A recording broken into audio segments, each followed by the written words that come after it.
The cacophony continued to reverberate through the surrounding expanse, echoing the persistent shrillness of the raven's cries overhead. Deep within his heart, Aran'yon fervently prayed that his sister had comprehended his message and found safe refuge. His ears twitched, and his gaze darted anxiously from left to right, attuned to the rustling that emanated from the distant foliage. Beads of perspiration trickled down his flushed countenance, descending to the tip of his nose, while his nostrils flared with each deliberate, controlled breath he drew. The frigid air bore witness to the ethereal wisps of vapor that enveloped his fatigued form, betraying the intensity of his unwavering resolve as he pushed himself to the limits of his endurance. In an instant, a faint whistle reached his ears from his left side.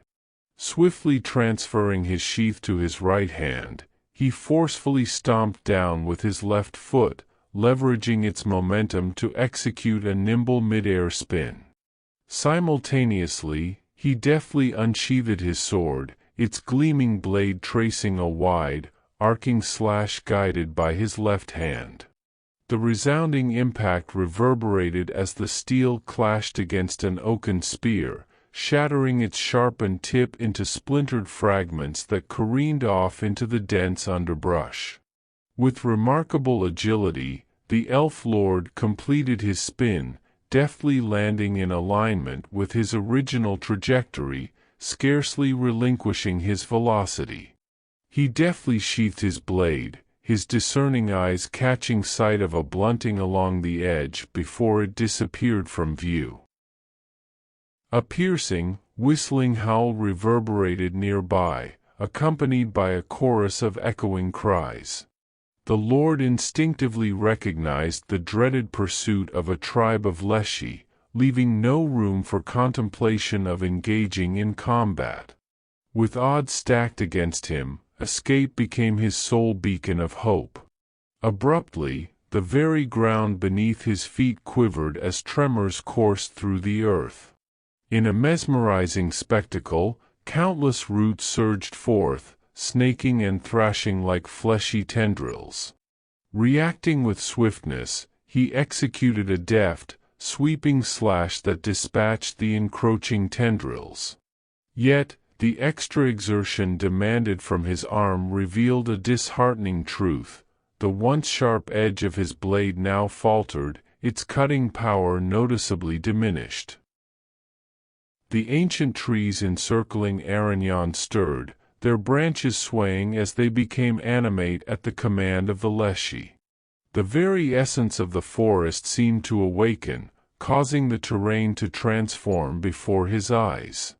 Depressions rose from the earth, mounds sank into the ground, and what was once level land shifted unpredictably, altered by the upheaval of stone, roots, and bramble.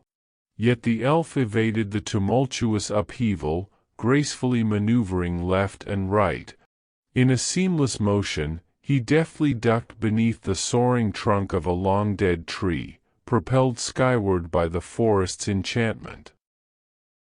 In a sudden turn of events, a colossal stone, larger than his head, materialized before his eyes, hurtling menacingly in his direction. With scant time to evade its path completely, he instinctively lunged to his left. Drawing forth his blade, he abandoned any notion of striking the stone head-on. Instead, he cunningly altered his grip, clutching the sheath with his right hand in a backhanded manner. Pressing it firmly against his vambrace, he fiercely collided with the stone using the armored cooter. The forceful impact inflicted substantial damage upon the sheath, yet it served its purpose by mitigating the full brunt of the blow, lessening the shock transmitted to his arm. The stone, deflected by this valiant defense, veered off to the side. Nevertheless, the impact still reverberated through his arm, leaving his elbow throbbing with anguish and a numbing sensation. Aran'yon found no respite to tend to his throbbing arm, for a spear thunderously impaled the earth behind him. The sensation of numbness crept through his fingers, and he dreaded the prospect of his right hand relinquishing its grip upon the sheath. With a valiant effort, he battled against the encroaching weakness, succeeding in reattaching the sheath to his sword belt. Adorned with the distinctive emblems that symbolized his house, the sheath bore the weight of evidence, a testament to his identity, an incriminating artifact should it fall into his enemy's hands. Clenching his teeth in steely determination, he wielded his blade before him, firmly grasping it with his unwavering left hand. Braving the piercing howls of the leshies pursuing him, he pressed onward, unwavering in his resolve. Arashelle gasped for air, her breath ragged, as she raced through the forest with unbridled abandon. Her strides faltered, causing her to stumble over treacherous roots and minuscule burrows. Trees and bushes loomed in her path, resulting in jarring collisions that sent her careening through the tangled undergrowth. Her legs and lungs seared with exertion, while thin trails of blood marked the scratches inflicted by thorns and branches that assailed her vulnerable face and hands. Dismayed by her escalating fatigue, she could no longer spare her attention for the enchanting melody that once guided her steps. Instead, she persisted, driven solely by the memory of its fading notes and the determination to press onward. Bereft of the customary grace of her kind, she inadvertently startled the woodland creatures, scattering them in a flurry of panic as she carelessly barreled through their realm. Wide-eyed brayhogs concealed their faces with their paws, tucking themselves into tight balls resembling silver bushes thanks to their prickle-covered tails. The skirakazi, agile serpents that clung to the trees, hissed and displayed their flared crests before scaling the trunks with their claws and gracefully gliding away, aided by their membranous wings and flat, shadowy tails. A lone Foralirian fisher, engrossed in his task of tending to his fishing rod while enjoying a breath of fresh air, swiftly gathered his tools and stowed them in his scrip bag.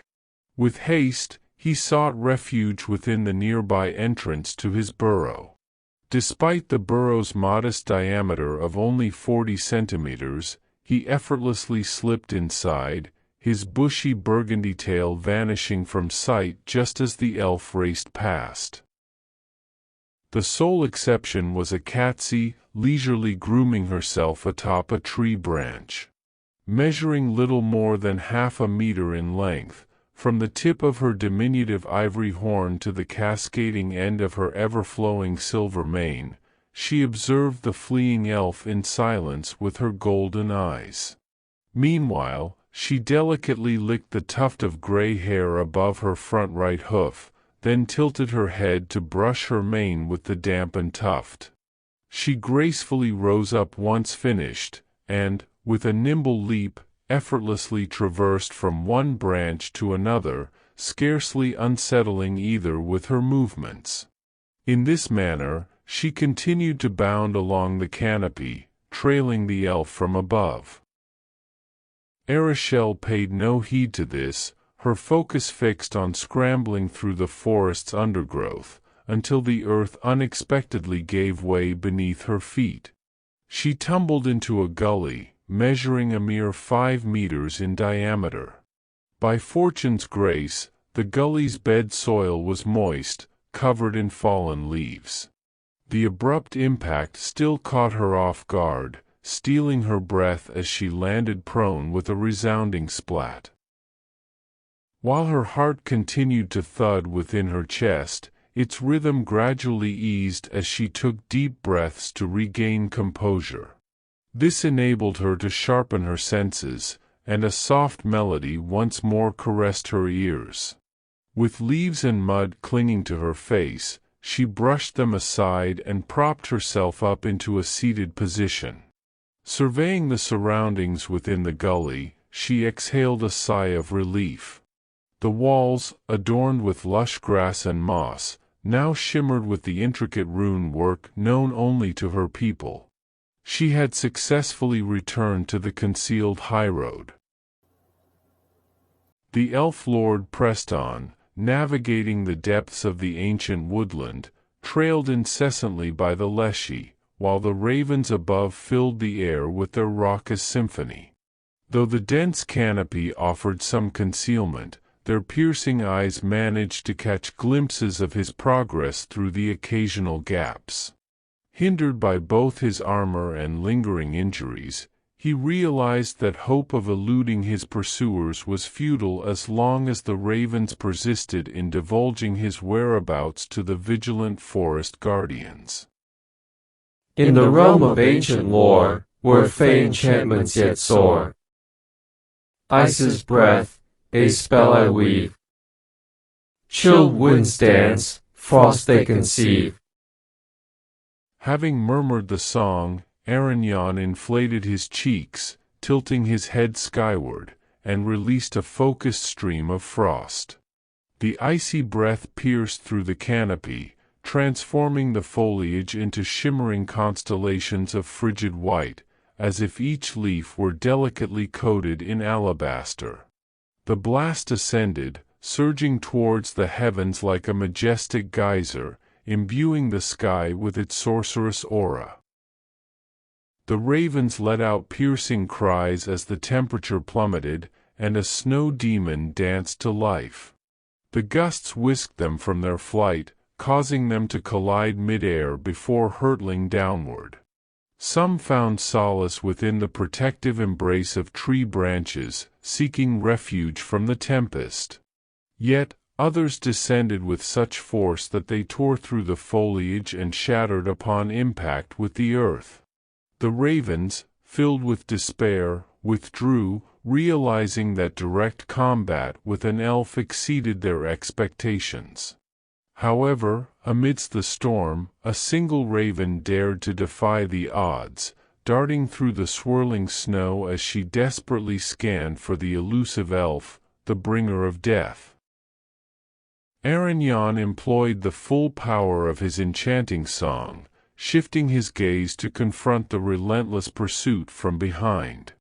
A leshy, hurtling forth in its ferocious bestial shape, aiming to sink its thorny fangs into the elf's head, bore the full force of the spell as the spray collided with it. The entirety of its bramble-covered form froze into glistening white crystals, which then disintegrated into a delicate, powdery white, erasing any evidence of its existence. The knight had no leisure to parley with his conscience as the enraged roar of the leshy reverberated from the distance. Instead, he directed his spellbound breath towards the earth, blanketing a vast expanse with ice and snow. Abruptly, the incantation ceased, and he let out a cry of anguish as searing pain enraptured his left eye. Sorcery, in all its myriad forms, could never be tamed. It was a wild force that could be harnessed but never truly controlled, explored but never wholly comprehended, honed but never completely mastered.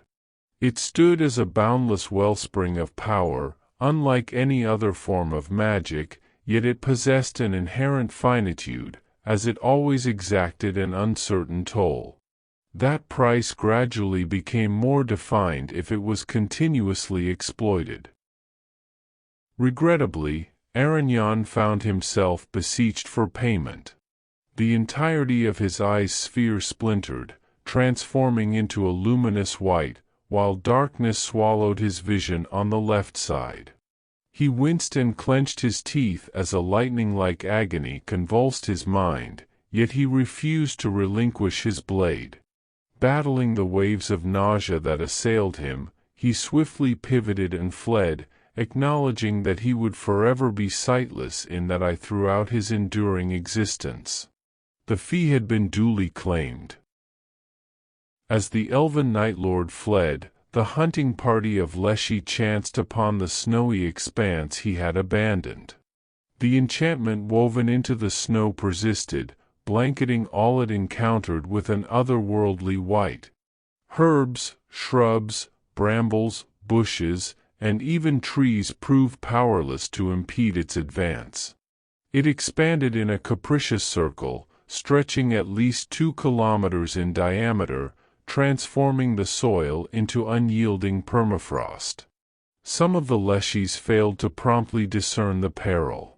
In the enchanted forest, forever untouched by the season of death, ice lay beyond their comprehension, thus sealing their fate. As they leapt or tread upon the frost, tendrils of frost ascended their forms, transforming them into statues of deathly pallor. Some attempted to evade the creeping frost, yet their cries of despair echoed through the air as it surged forth, slaying them like their comrades. Those who possessed greater wisdom, or simply swift reflexes, halted their advance and retreated from the encroaching frost. They hurled venomous curses at the elf, but their efforts proved futile. Even if they had possessed foreknowledge of the spell's limits, circumventing it would have consumed too much precious time. The elven lord had eluded them, and their battle was